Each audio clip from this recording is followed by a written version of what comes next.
Assalamualaikum warahmatullahi wabarakatuh. Perkenalkan, nama saya Witokta Ramadini dari tingkat 1B. Di sini saya akan menjelaskan tentang komunikasi terapeutik pada kondisi gawat darurat.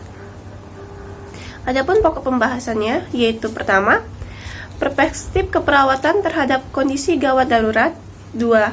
Konsep dasar keperawatan gawat darurat. 3. Aspek psikologis pada situasi gawat darurat. 4. Advokasi pada kondisi gawat darurat. 5. Sistem penanggulangan gawat darurat terpadu atau SPGDT. 6. Tujuan komunikasi terapeutik pada gawat darurat. 7. Teknik komunikasi terapeutik pada gawat darurat. 8. Prinsip komunikasi terapeutik pada gawat darurat. Tujuan pembelajarannya yaitu 1. Untuk mengetahui perspektif keperawatan terhadap kondisi gawat darurat. 2. Untuk mengetahui konsep dasar keperawatan gawat darurat. 3. Untuk mengetahui aspek psikologis pada situasi gawat darurat. 4. Untuk mengetahui advokasi pada kondisi gawat darurat. 5. Untuk mengetahui SPGDT atau Sistem Penanggulangan Gawat Darurat Terpadu. 6. Untuk mengetahui tujuan komunikasi terapeutik pada gawat darurat. 7. Untuk mengetahui teknik komunikasi terapeutik pada gawat darurat. 8. Untuk mengetahui prinsip komunikasi terapeutik gawat darurat. Yang pertama akan membahas tentang perspektif keperawatan gawat darurat. Pengertian dan proses keperawatan gawat darurat. Keperawatan gawat darurat atau KGD merupakan rangkaian kegiatan praktik keperawatan kegawat daruratan yang diberikan oleh perawat yang kompeten untuk memberikan asuhan keperawatan di ruang gawat darurat. Proses keperawatan gawat darurat atau KGD yaitu pengkajian, perencanaan, pelaksanaan, evaluasi, dan dokumentasi. Pertolongan penderitaan gawat darurat atau PPGD, suatu pertolongan yang cepat dan tepat untuk mencegah kematian maupun kecacatan yang berasal dari istilah 1. Critical ill patient, pasien yang secara fisiologis tidak stabil sehingga mengalami respon hipermetabolik kompleks terhadap trauma. Sakit yang dialami yang dapat mengubah metabolisme tubuh. Yang kedua adalah emergency patient atau orang yang berada dalam ancaman kematian dan kecacatan yang memerlukan tindakan medis segera. Mati. Istilah mati terbagi menjadi dua yaitu mati biologis dan mati klinis. Mati biologis adalah kematian dari miliaran sel-sel tubuh manusia. Ciri-cirinya yaitu 1. Otak kekurangan oksigen dalam 8-10 menit. 2. Terjadi kerusakan sel. 3. Sifat irreversibel. 2. Mati klinis. Istilah medis untuk berhentinya peredaran darah dan pernapasan. Ciri-cirinya yaitu 1. Otak kekurangan oksigen dari 8-10 menit. 2. Terjadinya gangguan fungsi. 3. Sifat reversibel. Kategori. Yang pertama adalah immediately life-threatening case atau kasus yang diperlukan pertolongan segera karena adanya ancaman kematian. Ciri-ciri yaitu 1. Obstruksi total jalan napas. 2. Asphyxia.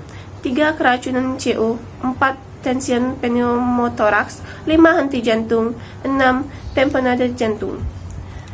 Kelompok kasus yang perlu penanganan segera karena ancaman kecacatan. 1. Fraktur tulang disertai cedera pada saraf. 2. Crash injury. 3. Sindroma kompartemen. Yang kedua adalah potentially life-threatening case, yaitu kasus yang memerlukan pertolongan segera karena adanya kecenderungan atau potensial akan terjadinya ancaman kematian, yaitu 1. Ruptura trachebronchia. 2. Kontusio jantung atau paru. 3. Pendarahan masif. 4. Koma. Filosofi dasar PPGD dan TRIAC. Filosofi dasar PPGD yaitu time saving is life saving and strong, dalam artian bahwa seluruh tindakan yang dilakukan dalam kondisi gawat darurat harus benar-benar efektif dan efisien. Dan juga terdapat 1. Universal. 2. Penanganan oleh siapa saja. 3. Penyelesaian berdasarkan masalah. TRIAC atau tindakan memilah korban sesuai dengan tingkat kegawat daruratannya untuk memperoleh prioritas tindakan. Ciri-ciri yang pertama adalah gawat darurat yaitu merah, gawat tidak darurat putih, tidak gawat darurat kuning, tidak gawat tidak darurat hijau, meninggal hitam. Perawat gawat darurat. Yang pertama adalah orang terdekat dengan pasien. 2. Paling mengetahui perkembangan pasien saat dirawat, tanda kegawat daruratan. 3. Mampu mengenal gejala dan pertolongan sebelum dokter datang. 4. Bertanggung jawab atas perkembangan tindakan yang telah dilakukan. 5. Berpikir dan berinisiatif melihat gejala pasien, shock hipolemik, interpretasi data, shock produk urin, sirkulasi perifer, kehausan, kesadaran, atur posisi pasien, berikan oksigen, hangatkan perifer. Yang kedua adalah konsep dasar keperawatan gawat darurat. Yang pertama adalah klien gawat darurat. Pasien yang tiba-tiba berada dalam keadaan gawat atau akan menjadi gawat dan terancam nyawanya atau anggota badannya akan menjadi cacat bila tidak mendapatkan pertolongan secepatnya. 2. Pasien gawat darurat. Pasien yang tiba-tiba dalam keadaan gawat atau akan menjadi gawat dan terancam nyawanya dan atau anggota badannya akan menjadi cacat bila tidak mendapatkan pertolongan secepatnya, misalnya dilambangkan dengan label merah, misalnya AMI. 3. Pasien gawat tidak darurat. Pasien berada dalam keadaan gawat tetapi tidak memerlukan tindakan darurat, biasanya dilambangkan dengan label biru, misalnya dengan CO stadium akhir. Yang keempat yaitu pasien darurat tidak gawat. Pasien akibat musibah yang datang tiba-tiba tetapi tidak mengancam nyawa dan anggota badannya, biasanya dilambangkan dengan label kuning. Misalnya pasien venous lateratum tanpa pendarahan. 5. Pasien tidak gawat tidak darurat. Pasien yang tidak mengalami kegawatan dan kedaruratan biasanya dilambangkan dengan label hijau, misalnya pasien batuk, pilek, dan lainnya. Yang keenam, pasien meninggal. Label hitam atau pasien sudah meninggal merupakan prioritas terakhir. Adapun petugas trayek yang dilakukan oleh dokter atau perawat senior yang berpengalaman dan petugas trayek juga bertanggung jawab dalam operasi, pengawasan penerimaan pasien dan daerah ruang tunggu. Prinsip PPGD atau penanggulangan penderitaan gawat darurat yaitu 1. Penanganan cepat dan tepat.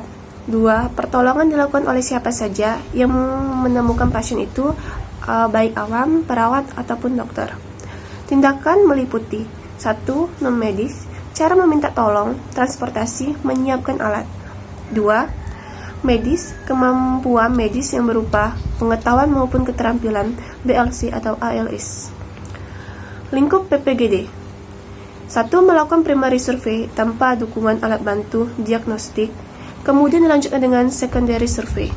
2. Menggunakan tahapan ABCDE. 3. Resusitasi pada kasus dengan henti jantung dan henti napas. 4. Pada kasus tanpa henti napas dan henti jantung, maka upaya penanganan harus dilakukan untuk mencegah keadaan tersebut, misal pasien koma dan pasien dengan trauma inhalasi atau luka bakar. Ataupun juga airway management atau manajemen jalan nafas. Tata cara untuk jalan nafas tetap terbuka. B. Breathing management atau manajemen pernapasan. C. Circulation management atau manajemen sirkulasi, atau melakukan pengkajian terkait sirkulasi pasien dan melakukan tindakan segera untuk menyelamatkan pasien. D. Drug atau obat, zat apapun yang menyebabkan perubahan psikologis organisme saat dikonsumsi. E. EKG atau elektrokardiogram atau grafik yang dibuat oleh sebuah elektrokardiograf yang merekam aktivitas kelistrikan jantungan. Peran dan fungsi perawat gadar. Pelayanan gawat darurat yang lebih baik atau prima sangat dibutuhkan karena 1. Kasus gawat darurat meningkat akibat modernisasi pengangkutan dan pembangunan, kepadatan penduduk, lingkungan pemungkinan dan kemajuan iptek. 2. Kesadaran dan pengetahuan masyarakat semakin meningkat. 3. Aspek psikologis pada situasi gawat darurat. Yang pertama adalah histeris. Dalam sehari-hari, histeris menjelaskan emosi yang tidak terkendali. Orang histeris akan kehilangan kontrol diri karena ketakutan yang luar biasa karena suatu kejadian atau suatu kondisi. 2. Mudah marah. terjadi jika seseorang dalam kondisi gelisah dan tidak tahu apa yang harus diperbuat. 3. Cemas. Sering dialami manusia, perasaan ini ditandai dengan ketakutan, tidak menyenangkan, seringkali disertai gejala autonomik seperti nyeri kepala, berkeringat, gelisah, dan sebagainya. 4. Advokasi dan komunikasi pasien gawat darurat. Advokasi, pembelaan, sokongan atau bantuan terhadap seorang yang mempunyai permasalahan. Yang pertama yaitu tidak hanya bidang hukum. 2. WHO untuk pendidikan atau promosi kesehatan. 3. Advokasi kesehatan efektif. Komunikasi efektif advokasi. 1. Jelas, clear, benar, konkret, lengkap, ringkas, meyakinkan, kontekstual, berani, meyakinkan, kontekstual. Advokasi dalam praktik keperawatan melindungi klien atau masyarakat terhadap pelayanan kesehatan dan keselamatan praktik tidak sah yang tidak kompeten dan melanggar etika yang dilakukan oleh siapapun. Sebagai advokat klien, 1. Penghubung antara klien dengan tim kesehatan lain. 2. Dalam upaya pemenuhan kebutuhan klien, mempelajari kepentingan klien. 3. Membantu klien memahami semua informasi dan upaya kesehatan yang diberikan oleh tim kesehatan. 4. Perawat bertindak sebagai narasumber dan fasilitator dalam tahap pengambilan keputusan. 5. Mempertahankan dan melindungi hak-hak klien. Hak-hak pasien IGD. 1. Hak memperoleh informasi mengenai tata tertib dan peraturan yang berlaku di rumah sakit. 2. Hak atas pelayanan yang manusiawi, adil, dan jujur. 3. Hak untuk mendapatkan pelayanan medis yang bermutu sesuai dengan standar profesi kedokteran, gigi, dan tanpa diskriminasi. 4. Hak memperoleh asuhan keperawatan sesuai dengan standar profesional keperawatan. 5. Hak untuk memilih dokter dan perawat sesuai dengan keinginan dan sesuai dengan peraturan yang berlaku di rumah sakit. 6. Hak dirawat oleh dokter yang secara bebas menentukan pendapat etisnya tanpa campur tangan dari pihak luar. 7. Hak atas privasi dan kerahasiaan penyakit yang diderita, termasuk dari data medisnya, kecuali apabila ditentukan berbeda menurut peraturan yang berlaku. 8. Hak untuk mendapatkan informasi atau penjelasan secara lengkap tentang tindakan medis yang akan dilakukan terhadap dirinya. 9. Hak untuk memberikan persetujuan atas tindakan yang akan dilakukan oleh dokter. 10. Hak untuk menolak tindakan yang hendak dilakukan terhadap dirinya dan mengakhiri pengobatan serta perawatan atas tanggung jawab sendiri sesudah memperoleh informasi yang jelas tentang penyakitnya. 11. Hak didampingi keluarga atau penasehatnya dalam beribadah dan atau masalah lainnya. 12. Hak beribadat menurut agama dan kepercayaan selama tak mengganggu ketertiban dan ketenangan umum atau pasien lainnya. 13. Hak atas keamanan dan keselamatan selama dalam perawatan di rumah sakit. 14. Hak untuk mengajukan usul, saran, perbaikan atas pelayanan rumah sakit atas dirinya. 15. Hak transportasi biaya pengobatan atau tindakan medis yang akan dilakukan terhadap dirinya. 16. Hak atas inzek atau kepada rekam medis atau hak atas kandungan isi rekam medis miliknya. Tanggung jawab perawat advokat. 1. Sebagai pendukung pasien dan proses pembuatan keputusan. 2. Sebagai mediator atau penghubung antara pasien dan orang di sekeliling pasien. 3. Sebagai orang yang bertindak atas nama pasien. Sikap dalam advokasi. Pertama, bersifat asertif. 2. Mengakui bahwa hak-hak dan kepentingan pasien dan keluarga lebih utama. 3. Sadar bahwa konflik dapat terjadi sehingga membutuhkan konsultasi, konfrontasi, atau negosiasi. 4. Dapat bekerja sama dengan tenaga kesehatan lain. 5. Tahu bahwa peran advokat membutuhkan tindakan yang politis. Pertimbangan prinsip-prinsip etik. 1. Otonom. 2. Berbuat baik beneficence. 3. Keadilan. 4. Tidak merugikan. 5. Kejujuran. 6. Menepati janji. 7. Kerahasiaan. Kode Etik Keperawatan Indonesia. 1. Tanggung jawab perawat terhadap individu, keluarga, dan masyarakat. 2. Tanggung jawab terhadap tugas. 3. Tanggung jawab terhadap sesama perawat dan profesi keperawatan lainnya. 4. Tanggung jawab terhadap profesi keperawatan. 5. Tanggung jawab terhadap pemerintah, bangsa, dan negara. Hasil yang diharapkan dari peran advokasi perawat. 1. Menjamin bahwa pasien, keluarga, dan tenaga kesehatan lainnya adalah partner dalam perawat pasien. 2. Melibatkan pasien dalam pengambilan keputusan. 3. Memiliki saran untuk alternatif lainnya. 4. Menerima keputusan pasien walaupun keputusan tersebut bertentangan dengan pengobatannya. 5. Membantu pasien melakukan yang mereka ingin lakukan. Adapun juga outcome advokasi pada pasien. 1. Mengerti hak-hak sebagai pasien. 2. Mendapatkan informasi tentang diagnosa. 3. Bertanggung jawab atas keputusan yang diambilnya. 4. Memiliki otonomi, kekuatan, dan kemampuan memutuskannya sendiri. 5. Perasaan cemas, frustasi, dan marah akan berkurang. 6. Mendapatkan pengobatan yang optimal. 7. Memiliki kesempatan yang sama dengan pasien lain. 8. Mendapatkan perawatan yang berkesinambungan. 9. Mendapatkan perawatan yang efektif dan efisien. 5. Sistem penanggulangan gawat darurat terpadu atau SPGDT. Pengertian SPGDT adalah suatu sistem pelayanan penderitaan gawat darurat yang terdiri dari unsur pelayanan pra-rumah sakit, pelayanan di rumah sakit, dan pelayanan antar rumah sakit. Pelayanan berpedoman pada respon cepat yang menekan time saving is life saving, yang melibatkan pelayanan oleh masyarakat awam umum, awam khusus, petugas medis, pelayanan ambulan gawat darurat, dan sistem komunikasi. Fase SPGDT merupakan fase pelayanan yang melibatkan tenaga kesehatan yang dilakukan di dalam rumah sakit, seperti pertolongan di unit gawat darurat. Yaitu fase pra-rumah sakit merupakan pelayanan kepada penderita gawat darurat yang melibatkan masyarakat atau orang awam dan petugas lainnya. Fase pelayanan rumah sakit, fase pelayanan antar rumah sakit yang merupakan fase pelayanan yang melibatkan petugas kesehatan dengan petugas kesehatan rumah sakit lainnya atau rumah sakit dengan rumah sakit lainnya sebagai rujukan. Tujuan SPGDT yang pertama yaitu meningkatkan akses dan mutu pelayanan kegawat daruratan. 2. Mempercepat waktu penanganan atau respon time ke korban atau pasien gawat darurat. 3. Menurunkan angka kematian serta kecacatan. 6. Tujuan komunikasi terapeutik gawat darurat. Menciptakan kepercayaan antara perawat dengan klien yang mengalami kondisi kritis atau gawat darurat yang melakukan tindakan sehingga klien cepat tertolong dan tidak terjadi hal-hal yang fatal. 7.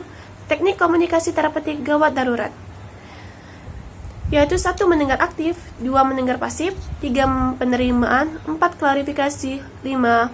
Focusing, 6. Observasi, 7. Menawarkan informasi, 8. Diam atau tenang, 9. Assertive, 10. Menyimpulkan. Teknik komunikasi terapeutik gawat darurat. 1. Giving recognition atau memberikan pengakuan atau penghargaan. 2. Offering self atau menawarkan diri. 3. Offering general lens atau memberikan petunjuk umum. 4. Giving board opening atau memberikan pernyataan terbuka. 5.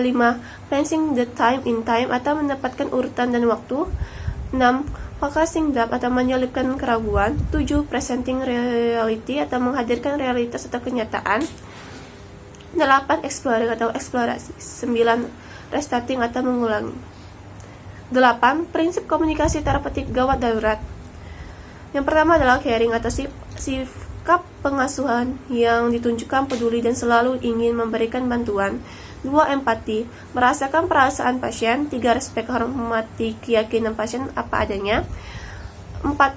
Acceptance atau menerima pasien apa adanya. 5. Integrity atau berpegang pada prinsip profesional yang kokoh. Dan 6. Trust atau memberikan kepercayaan. Komunikasi terapeutik gawat darurat. Yang pertama, identifikasi bantuan yang diperlukan. 2. Terapkan teknik komunikasi atau terfokus bertanya, validasi. 3. Bahasa yang mudah dimengerti. 5. Pastikan hubungan profesional dimengerti oleh pasien atau keluarga. 5. Motivasi dan hargai pendapat dan respon klien. 6. Hindari menyalahkan, memojokkan, dan memberikan sebutan negatif. Itu saja yang bisa saya sampaikan. Jika ada kesalahan saya mohon maaf. Wassalamualaikum warahmatullahi wabarakatuh.